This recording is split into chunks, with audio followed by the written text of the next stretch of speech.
ఎటువంటి సందర్భాలైనా సరే, ఎటువంటి సమావేశాలైనా సరే రాజకీయంగా కొంతవరకు మనం మాట్లాడుకున్నా, మనం దూరదృష్టితో మాట్లాడాల్సింది మన ప్రజలకి మనం ఏం చేయగలుగుతాం, మన ప్రాంతాన్ని మనం ఏ విధంగా అభివృద్ధి చేయగలుగుతాం, మన రాష్ట్రానికి ఏ విధంగా మేలు జరగలుగుతుంది. దానివల్లే మనం మన రాష్ట్రానికి, మన ప్రజలకి అంతిమంగా మేలు చేయగలుగుతాం. ఒక్కసారి మీరు ఆలోచించండి. ఈరోజు కూటమిలో Bharatiya Janata Party, Janasena Party, Telugu Desam Party కలిసికట్టుగా మీరు అందించిన, మీరు ఆశీర్వదించిన ఈ తీర్పుతోటి ప్రతి సందర్భాల్లో మన నాయకత్వం, చంద్రబాబు నాయుడు గారు ముఖ్యమంత్రిగా, పవన్ కళ్యాణ్ గారు రాష్ట్రానికి ఉప ముఖ్యమంత్రిగా, కేంద్రం నుంచి నరేంద్ర మోడీ గారు ప్రధానమంత్రిగా వారు అందిస్తున్న ఆ బలమైన సహాయంతో ఎక్కడ కూడా స్వార్థం లేని ప్రస్థానంలోనే ఇటువంటి అభివృద్ధి, సంక్షేమం మనం చేయగలుగుతున్నాం. ఎందుకంటే పోలవరం ప్రాజెక్ట్ ఏమైందో మీ అందరికీ తెలుసు. ప్రతి ఒక్కరూ అనుమానంతో, ప్రశ్నలతో అసలు నిజంగా జరుగుతుందా, మనం బతుకున్నప్పుడు చూడగలుగుతాం అనే భావన మీ అందరిలో కూడా ఉండింది. ఇంత పుష్కలమైన మన జిల్లాలో ఎంతో అభివృద్ధి చెందాల్సిన వ్యవసాయ రంగం, అదేవిధంగా ఉద్యాన రంగం, ఏ విధంగా రైతుల్లో మనం నిజంగానే ప్రభుత్వం నుంచి మద్దతు కోరగలుగుతామా, ఆ విధంగా ప్రభుత్వం మనకి నిలబడుతుందా అనేది మీ అందరిలో ఉన్న అనుమానాలు. ఆ మార్పు మేము తీసుకొచ్చాం, ఈ 2 సంవత్సరాల్లో చూపించాం. ఇంకా చేయాల్సిన చాలా ఉంది. నేను కొన్ని అంశాలే మాట్లాడతాను, ఎందుకంటే సహచరులందరూ కూడా మీకు చాలా విపులంగా వివరించారు. అసలు ప్రభుత్వంలో వచ్చిన తర్వాత మొట్టమొదటి కార్యక్రమం, ఆ శాఖకి నేను మంత్రి అయిన తర్వాత నేను చూసింది ఏంటంటే, రైతుల దగ్గర ధాన్యం కొనుగోలు చేసి మోసం చేసి ఎగ్గొట్టి 1674 కోట్ల రూపాయల బకాయిలు వదిలేసి జగన్మోహన్ రెడ్డి గారి ప్రభుత్వం వెళ్ళిపోయింది ఆ రోజున.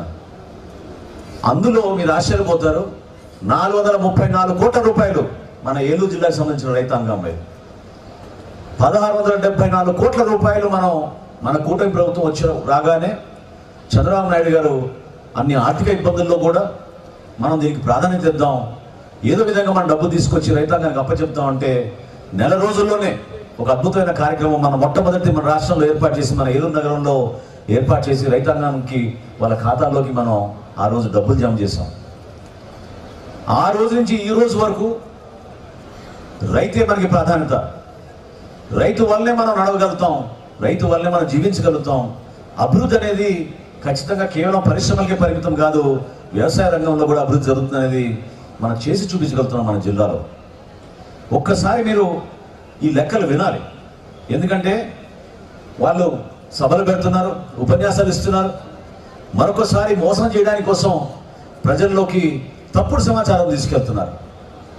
ధాన్యం కొనుగోలు విషయంలో మన ఏలూరు జిల్లాలో జగన్మోహన్ రెడ్డి గారి ప్రభుత్వం చివరి సంవత్సరంలో వాళ్ళు కొన్నది కేవలం 4,20,000 మెట్రిక్ టన్నులు. 4,20,000 మెట్రిక్ టన్నులు 6,30,000 మంది దగ్గర, రైతుల దగ్గర వాళ్ళు సేకరించి 9,312 కోట్ల రూపాయలు ధాన్యం సేకరించారు. డబ్బులు ఎప్పుడు ఇచ్చారు? చాలా మంది ఇక్కడ రైతులు ఉన్నారు, మీకు తెలుసు. 3 నెలలు పట్టేది, 6 నెలలు పట్టేది, ఎవరు అడిగినా కూడా సమాధానం చెప్పేవాళ్ళు కాదు. ఈ 9,312 కోట్లలో మన ప్రభుత్వమే, మన కూటమి ప్రభుత్వమే వచ్చిన తర్వాత 434 కోట్ల రూపాయలు మనం చెల్లించాం దాంట్లోంచి గత బకాయిలు. ఆ విధంగా వివరించారు. అదే మన ప్రభుత్వం వచ్చిన తర్వాత ఈ సంవత్సరం 7,35,000 మెట్రిక్ టన్నులు మనం ధాన్యం కొనుగోలు చేశాం. 10,27,000 మంది రైతుల దగ్గర. ఒక్కసారి మీరు ఊహించండి, వాళ్ళు కొన్నది 6,30,000 రైతుల దగ్గర, మనం సేకరించింది ధాన్యం 10,27,000 మంది రైతుల దగ్గర మనం ధాన్యం సేకరించి 17,455 కోట్ల రూపాయలు ధాన్యం మొట్టమొదటిసారి చరిత్ర సృష్టించాం మన ఏలూరు జిల్లాలో. ఆ విధంగా మనం వ్యవహరించాం.